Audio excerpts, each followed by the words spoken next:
はい、どうも皆さんこんにちは。バイオリン道場へようこそ。今日はビブラートの話をします。ビブラート、もちろんいろんな方それぞれのやり方があると思いますので、あくまでも一例に過ぎないことはご了承ください。でですね、ビブラートなんですけども、まず最も強調しておきたい点としては、ビブラートをどういう風にしてかけるかという以前に、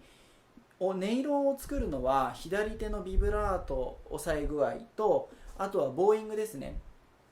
でボーイングが結構半分以上ボーイングが占めているんじゃないかと思えるほどに、音色に対するボーイングの影響度っていうのはかなり大きなものがあります。ですのでビブラートの練習をするときには同時にビブラートを全くかけないで音色を作るっていう練習も同時に行うことが、やっていただくとですね、かなりいいんじゃないかと思うんですね。バランスを取るということはとても大事なことだと思っています。じゃあその上で、ビブラートどうやってかけるかということなんですけども、まず、心の底から何かを歌いたいと思ったりとか表現したいって思う時にビブラートっていうのはとても有効な手段になってきます。でこれをビブラートの形式だけ覚えて使うっていうのもそれはそれで一つのやり方としてありなんですけども、もしよければ、ぜひですね、こういうところでは音を少し震わせたいとか感情を入れたいっていう風にご自身で思われた時にビブラートをかけてみるっていうのが最も自然なですね、ビブラートのかけ方だと思うわけです。ですので例えばそうですね、具体的な話に入ってきますけども、例えばタイスの瞑想曲なんかの始めはとこう始まるわけですけども、これをビブラートはあるのとないのとどう違うのかってことをまず認識する必要があります。ですのでまずビブラートは全くしないで弾いてみます。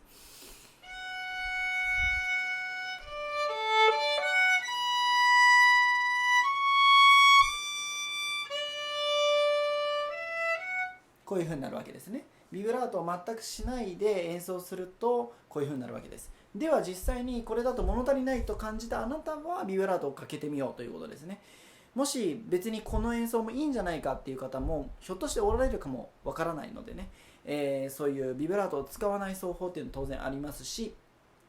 ですのでビブラートを使いたいと思う方がどうするかというと、こういうふうに指を震わせるわけです。そして指を震わせるときに先生方によってはですね、例えば腕からこう腕を震わせるやり方、手首でこうやってやるやり方、それから指先でこうやるやり方っていうふうにおっしゃる方がいるんですけども、それはそれで素晴らしいと思うんですが、あれですね、そもそもビブラートをまずやろうっていう人とか、あとは、そういう細かい分類とかっていうのがあまりお好きでない方もいらっしゃると思うので、大雑把にですね、こう腕を震わすというのはどういうことなんだろうってことを考えてみようと思うわけです、このバイオリン道場では。で腕を震わす時に今これ楽器を持ってない状態で、こう震わせるんですけども、こう震わせる時に例えばこの、手首までを固定、してその先だけでこう動かすっていうのも一つですね。それから手首は固定してこの腕だけでこう動かす、肩からですねこう動かすっていうのも一つですね。もちろんこういう、肘関節でこう動かすっていうやり方ありますけども、これだと弦に指を押さえたままっていうのはなかなか難しいわけですね。で一番柔軟になるにはなった場合っていうのはどういうふうになるかというと、この手首も移動させながら、肘ですね、肘も使う、こういう動作で、これは、これを見せるとですね、僕が以前に、こういうことを伝えた方はですね、揃ってですね、いやそれができないんだお前と、それができたら苦労しねえよっていうふうに言われるので、ここでは少し詳細にですねどういう動きになっているのかをお見せします。でですね、ということで楽器をちょっと離しまして、この状態でこう見てみるんですけども、この状態からこう動かすんですけども、意識としてはここを動かしてる感じです。こういう感じです。でその時にここの手首とか指先っていうのはほとんど力が入ってない状態です。ただ入ってない状態だからといってこうやって倒したりとかこういう状態ではなくて、意外にこうなんかうまい具合にこう宙を保ってるわけですね。しかし決してグッとこうしてるわけじゃないんですよ。こうなんとなくこの辺でこうバランスをとってる感じです。こう分かりますか？でこのバランスをとってる状態でここに意識がいっていて、こういうふうに動くとこうやって手首は移動しますね。こう右手で今動かしてますけど、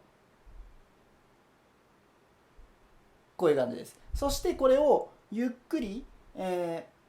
小刻みにですねやると、こんな感じになりませんか皆さん。ぜひ右手を使って左手をこう動かしてみてください。左腕ですね。前腕を動かすわけですね。でこれを左手だけでできるようにするとビブラートっていうのはとりあえずかかるようになります。そして、このビブラートは、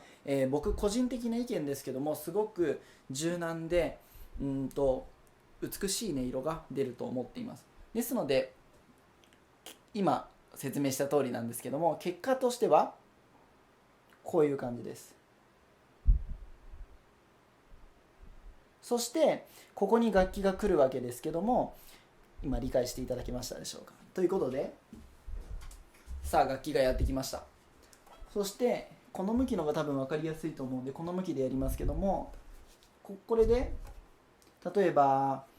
でゲーセンですね。ゲーセンで1の指で第3ポジションでドの音、これでやってみると今何もかかってませんね。ではビブラートをほんのちょっとかけてみます。いきます。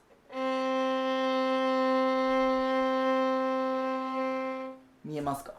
少し下げますね。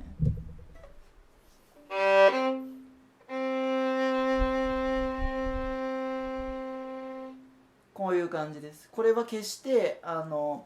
手首をこうやってしてるわけじゃなくて、あくまでもこの前腕の部分からこうやってやってるわけです。でこの時にじゃあ肩も動いちゃうじゃないかという方おられるかもしれませんが、肩は肩当てがありますので、基本的には問題ないです。この辺全然動けるの分かっていただけますか？ガチガチにこういう風ではなくて、あくまでも柔軟に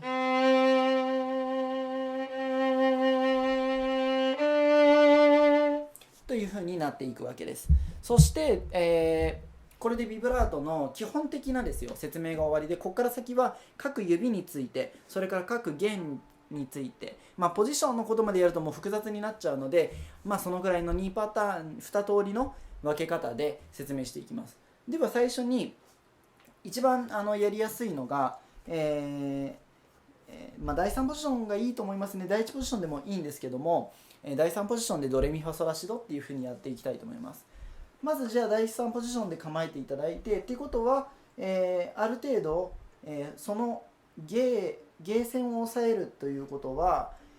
ある程度肘が中に少し入っている状態、ただし角に入れるとロックされてしまうので、自然な状態にこうポジションができていますでしょうか。こんな具合に、例えば A 線だったらこういう風になるわけですね。こういう感じ、ゲー線をそして押さえてこうやるわけです。でこの今1の指から弾き始めましたけども、この1の指っていうのが割とくせ者で一番ビブラートがかかりにくい指になっています。これは多分どの先生方に聞いても同じ答えが返ってくるんじゃないかと思うんですが、何せこう1の指っていうのはこう例えばですよ、こうやって押さえてないんですよ。わかります？こう押さえてるんですね。なので動ける場所が少ないですよ。ここをこう震わせたとしても指がなかなか動かないので、これについてはなんていうんですか、時間を重ねて柔らかく指先の関節のここの部分ですね、ここの関節を柔らかくするように意識をしてやっていくことが必要です。でその際にここの部分こうひっついてますよね、おそらく皆さん。このひっついている部分がずっとギュッとひっついたままですと、あんまり可動性がなくなってしまうので、その場合は若干親指がこうなってるだけじゃなくて、少しこのように、手をネックから離すように。ですので、ここからちょっとですよ、ほんのこのくらいの変化なんですけど、このままってやっているより、親指を少し使って少しこっち側に押すんですよ。そうするとすごく、滑らかなビブラートがかかります。ただしこれはビブラートかけるときだけちょっと無意識の親指がするかな程度ですので、これは長時間やると疲れますし、ほどほどにそういう場所がやりたい場所が出てきたときにやるということが重要です。では次いきます。はい、もう気づいていただけましたでしょうか。1の指に比べて2の指っていうのはもうネックからここが離れてますよね。こうなった瞬間に自由になるわけです。わかりますか？決してこうではないということです。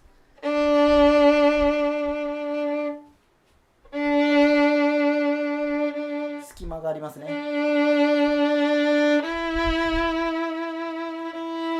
そして、2の指、3の指、似たようなものなんですけども、関節が非常に柔らかく、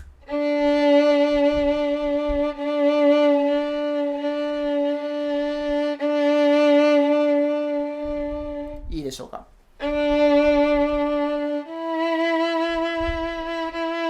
3の指がおそらく最も、柔軟性が高い指なんじゃないかと思います。僕の個人的にはですね。ですので、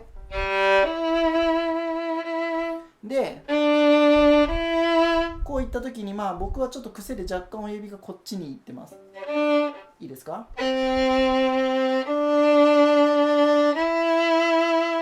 ちょっと動いてますでしょ。これ無意識なんですけども、やりやすいように常に親指の位置っていうのは頭で考えてるっていうよりは体が勝手に判断しているというような状況です。ですので、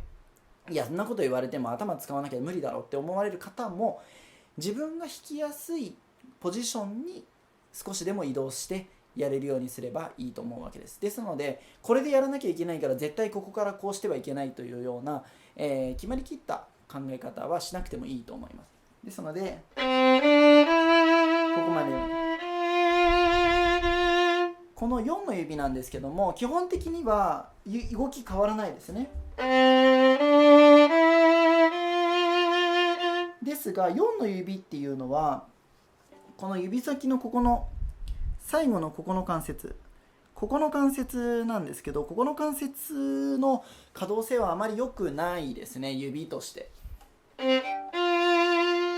こっち側でも見せましょう。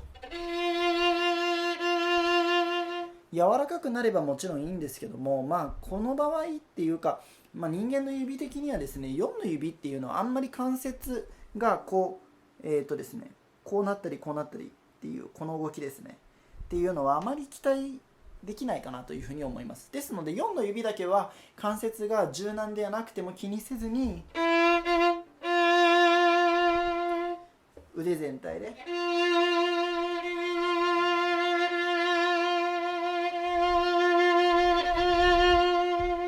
やってみてください。 OK でしょうか。でこれを各弦によって変わっていくわけですけども、ここから先はもうはしょっていきます。次は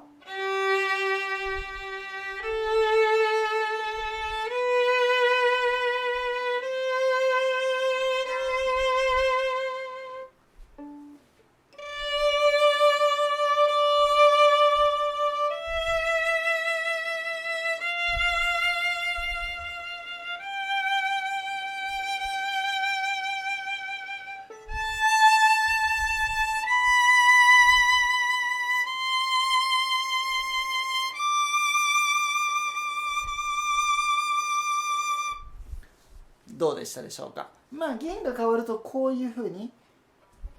腕全体が自然な位置に来るように変わっていきますので、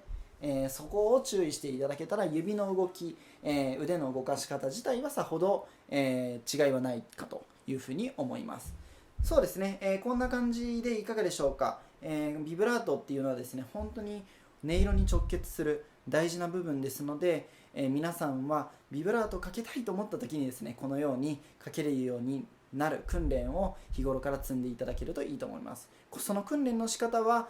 先ほども言いましたように、とにかく、力を入れずにゆるりと動かせるようにまずなること、それからその楽器を使ってこう押さえた時にどうやったらそこが気持ちよく動くだろうかっていうことで、例えば親指に意識を向けてみるとかっていうことが必要だと思います。確かにですね、教室なんかで習う時には壁にこう楽器をつけてですね、固定した状態で1,2,1,2とこうやったりしますし、そういうやり方も有効ですけども、完成型としてはですね、このようにビブラートの形はあるかと思います。最後にビブラートというのは僕ごときではまだ解明しきれていないものですし、おそらく、上のレベルに行けば行くほどにですね、奥が深いものとなっていると思います。結局はお客さんにどういうふうに音色が伝えられるか、自分の気持ち、心の内っていうのをどういうふうに表現したら最も美しく届けられるのかっていうことが重要ですので、方法論だけに偏るのではなくて、実際に出た音が美しいかどうかっていうのを、少し考えてみていただければいいと思います。ということで、最後タイスの瞑想曲の最初の冒頭の部分をビブラートありで少し弾いてみます。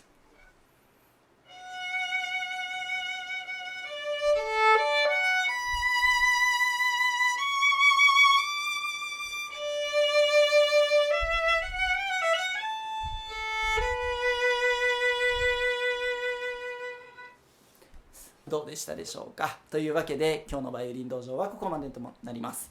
最後までご視聴いただきありがとうございました。ではまた次回の動画でお会いしましょう。さようなら。